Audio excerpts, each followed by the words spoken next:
Iconic WWE finishers की असली उत्पत्ति। Number 10, the styles clash. The styles clash modern era के सबसे आइकॉनिक और जाने माने मूव्स में से एक है।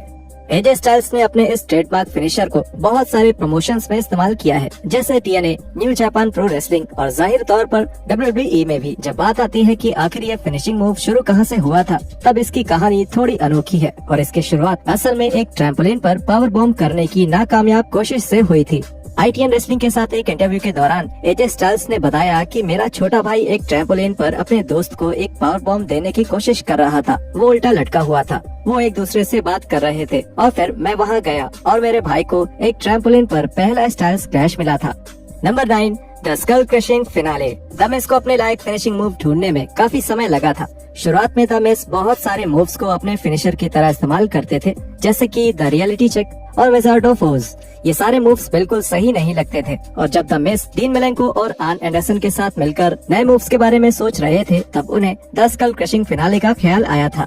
द मिज ने इस मूव की शुरुआत के बारे में टिकटॉक पर बात करते हुए बताया है कि तो मैं डीन मैलेंको और आन एंडरसन के साथ गया था और हर लाइव इवेंट और हर TV show Monday night Raw के बाद हम बस सोचते रहते थे एक नए फिनिशर के बारे में।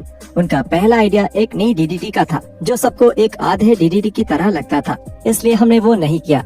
उसके बाद घुटने को उठाकर एक नेक ब्रेकर जो मैं पहले इस्तेमाल करता था, जिसको हम रियलिटी चेक बोलते थे, और उन्होंने कहा कि ये तो कोई फिनिशर नहीं है। तब मैंने सोचा कि क्यों ना मैं ये दोनों मूव्स एक ही काइव में करूं। उसको वो भी अच्छा नहीं लगा। फिर एक दिन डीन ने कहा, तुम एक पूरा नेल्सन करने की कोशिश क्यों नहीं करते और उसके आगे के पैर हटा देना और देखें ये काम करता है या नहीं। और हमने ऐसा ही किया और सबको ये पसंद आया। मुझे ये इसलिए पसंद था क्योंकि मैं ये मूव हर रेसलर पर कर सकता था और ऐसे ही स्कल क्रशिंग फिनाले की शुरुआत हुई थी। Number 8, the claymore. Drew McIntyre ने काफी समय तक क्लेमोर फिनिशिंग मूव का इस्तेमाल किया है और इस मूव के बारे में अजीब बात यह है कि ये मूव इस चिंता में बना था कि कहीं मैकिंटायर की पैंट्स फट ना जाए। ब्रोकन स्कल सेशन में एक अपीयरेंस के दौरान मैकिंटायर ने बताया कि 2013 में रॉ पर एक मैच के दौरान वो रायबैक के ऊपर एक बिग बूट मूव करने वाले थे, लेकिन उन्हें चिंता थी कि कहीं उनकी पैंट्स फट ना जाए और इसलिए उन्होंने अपना दूसरा पैर भी हवा में उछाला और इससे ही क्लेमोर की शुरुआत हो गई। मैं अपने पैंट्स फाड़ना नहीं चाहता था और इसलिए मैंने दूसरा पैर भी ऊपर कर दिया। मैंने अपने ओपोनेंट को नॉकआउट कर दिया और उसके साथ साथ खुद को भी। मुझे याद है मैं उठा था। उस मूव के बाद मैं एक आर्म रिंगर कर रहा था। मैंने वो हाथ छोड़ा, रिंग की दूसरी तरफ गया, टैग आउट किया और जमीन पर गिर गया क्योंकि मैंने खुद को ही नॉकआउट कर लिया था। मैं पीछे पहुंचा और किसी ने मुझसे कहा, अगर तुम ये मूव खुद को मारे बिना कर सकते हो तो तुम्हारा ये मूव कमाल का है। समय के साथ ही क्लेमोर ड्रू का प्राइमरी फिनिशिंग मूव बन गया और इसी मूव से उन्होंने WWE में 2 वर्ल्ड टाइटल्स भी अपने नाम किए थे। Number 7, the people's elbow. Rock के किरदार को पीपल्स एल्बो मूव के बिना एटीट्यूड एरा में इतना सफल होते हुए सोचना थोड़ा मुश्किल है। रॉक की अतरंगी हरकतों की वजह से द पीपल्स एल्बो लोगों को बहुत ही पसंद आई थी। ये मूव WWE के इतिहास में सबसे ज्यादा बार करे जाने वाले मूव्स में से एक है।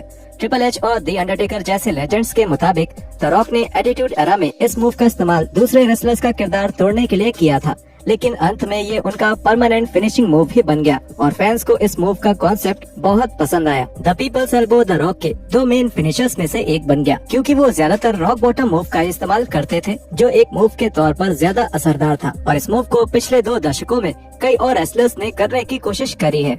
Number 6, DF5। 2002 में मेन रोस्टर पर आते ही ब्रॉक लेसनर को एक ताकतवर और असली रेसलर की तरह प्रेजेंट किया गया था और लेसनर का इतनी जल्दी सफल होने के पीछे एक खास वजह उनका फिनिशिंग मूव था। जब लेसनर ने पहली बार F5 का इस्तेमाल किया था, तब से ही ये मूव फैंस को बहुत पसंद आ गया था क्योंकि ये मूव कंपनी में बाकी दूसरे फिनिशिंग मूव से बिल्कुल अलग था। WWE कॉन्फिडेंशियल पर एक खास इंटरव्यू के दौरान लेसनर ने बताया था कि F5 की शुरुआत उनके जापानीज रेसलिंग देखने की वजह से हुई थी। मैं जापानीज रेसलिंग की कुछ वीडियोस देख रहा था और जॉनी लॉरेनाइटिस जो एक रोड एजेंट है, उन्होंने मुझे कुछ वैसे ही मूव्स करते हुए देखा था और फिर उन्होंने तय किया कि हम इन दोनों को मिलाकर एक DDT जैसा कोई मूव बनाएंगे, एक घूमता हुआ DDT, और इसमें ओपोनेंट मेरे कंधे पर, और ये काफी खतरनाक लग रहा था और ये असरदार भी था, जो मुझे काफी पसंद आया।